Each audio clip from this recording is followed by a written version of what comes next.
और कांग्रेस प्रदेश में सरकार बनाने के दावे कर रही है, तो कल सामने आए एग्जिट पोल के आंकड़ों में बीजेपी को हल्की बढ़त मिलती हुई नजर आ रही है। हालांकि 2 दिन बाद 3 दिसंबर को नतीजे सबके सामने होंगे। तो सुनिए बीजेपी और कांग्रेस के नेताओं का जीत को लेकर क्या कुछ कहना है।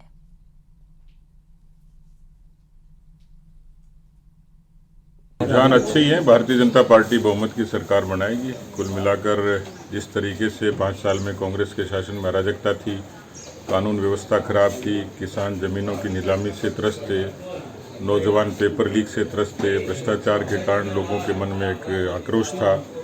कुल मिलाकर राजस्थान में 5 वर्षों में राजनीतिक अस्थिरता के कारण जनता को बहुत ज़्यादा भुगतना पड़ा और इसी अराजकता के खिलाफ राजस्थान की जनता ने कांग्रेस को हराने के लिए और बीजेपी को जिताने के लिए बटन दबाया। कांग्रेस के लिए 19-20 होगा, भारतीय जनता पार्टी के लिए तो ये सब चीज़ें 21 ही रहेंगी। बहुमत से हम लोग सरकार बनाएंगे, इसलिए मुझे कहीं कोई गुंजाइश लगती नहीं है। हाँ, ये ज़रूर है कि जब तक परिणाम नहीं आए तब तक कांग्रेस के लोग खुश हो सकते हैं, उसमें कोई मनाही नहीं है। इनसे आपस में झगड़ रही थी, भाजपा की कोई नीति नहीं थी, उसके पास कोई एजेंडा नहीं था। 5 साल में उसने कोई ऐसा विपक्ष की भूमिका में कुछ किया नहीं। वो तो मुंगेरी लाल के हसीन सपने देख रहे थे, 8-10 मुख्यमंत्री बने बैठे थे।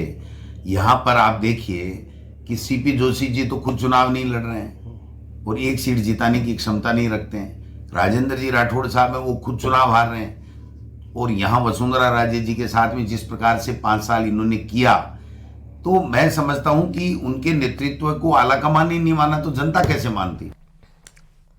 और वहीं राज्यसभा सांसद राजेंद्र गहलोत ने कहा कि राजस्थान में बीजेपी की सरकार बनेगी। 3 दिसंबर को बीजेपी का बहुमत साबित हो जाएगा। उन्होंने कहा कि कांग्रेस सरकार सड़क, बिजली, पानी, स्वास्थ्य, शिक्षा को अच्छे ढंग से पूरा नहीं कर पाई है।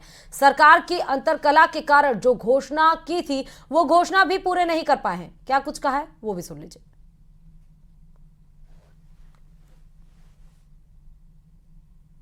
एग्जिट पोल को लेकर अब राजनीति का बाजार गरमाने लगा है। अपने अपने दावे हैं और इन सब के बीच में राजस्थान के साथ साथ जो अन्य प्रदेश हैं उनके जो चुनाव के जो एग्जिट पोल के जो नतीजे हैं उनको लेकर कहीं खुशी है, कहीं गम की हालात हैं और कहीं प्रतीक्षा के हालात हैं। इन सब के बीच में हमारे साथ में है राज्यसभा सदस्य राजेंद्र गहलोत, जोधपुर से अभी हमारे साथ मुखातिब हैं। बात करेंगे एग्जिट पोल को लेकर के क्या कुछ रुझान आपकी ओर से। एग्जिट पोल से अंदाजा तो लगाया नहीं जा सकता, परंतु लोगों में इच्छुकता पैदा हो गई है और इच्छुकता के कारण राजनीतिक कार्यकर्ता चाहे किसी भी क्षेत्र का हो वो इस पे अपने अपने गणित लगा रहा है। परंतु मैं ये कह सकता हूँ कि मध्य प्रदेश, छत्तीसगढ़ और राजस्थान, इसमें भारतीय जनता पार्टी को बहुमत मिलेगा और अच्छी संख्या में बहुमत मिलेगा। गहलोत की घोषणा है, कार्ड की हांडी है, जो एक बार चढ़ सकती है दूसरी बार चढ़ती नहीं है। तो लोगों के दिमाग में इस तरह है कि घोषणा मात्र घोषणा है, ये जनता का जो मत है वो भारतीय जनता पार्टी प्रति है। बहरहाल इंतजार है अब 3 तारीख का, जिस दिन स्थिति स्पष्ट हो जाएगी। जोधपुर से कैमरा पर्सन समीर खान के साथ Ranjan Dave, news 18 Rajasthan.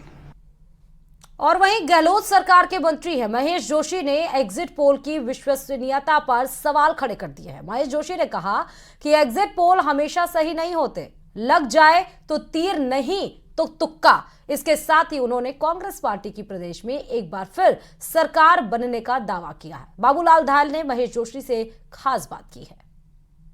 Exit poll के नतीजों से कहीं उत्साह है तो कहीं निराशा का माहौल है। कांग्रेस पार्टी बेहद उत्साहित दिख रही है। मेरे साथ में मौजूद हैं कैबिनेट मंत्री महेश जोशी, जो खुद तो चुनाव नहीं लड़ रहे लेकिन पार्टी की परफॉर्मेंस की इन्हें बहुत बेहतर उम्मीद है।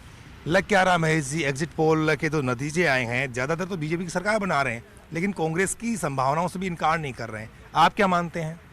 देखिए, एग्जिट पोल हो चाहे ओपिनियन पोल हो, इसमें किसी का कुछ स्टैक दाव पर नहीं लगा होता। जमा जमा खर्च होता है।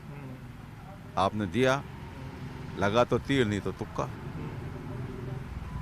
इतिहास गवाह इस बात का कि एग्जिट पोल बहुत बड़ी संख्या में गलत साबित होते आए हैं। कहीं कहीं कोई सत्यता के आसपास होते हैं लेकिन आमतौर पर गलत साबित होते हैं।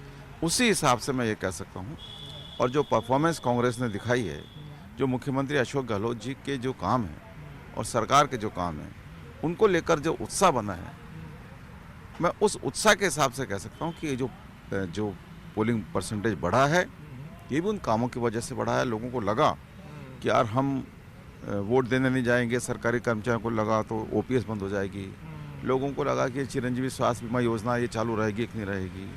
लोगों को लगा, महिलाओं को लगा कि ये मोबाइल फ़ोन मिलेंगे कि नहीं मिलेंगे। लोगों को लगा कि शहरी रोजगार गारंटी योजना ये चालू रहेगी कि नहीं रहेगी।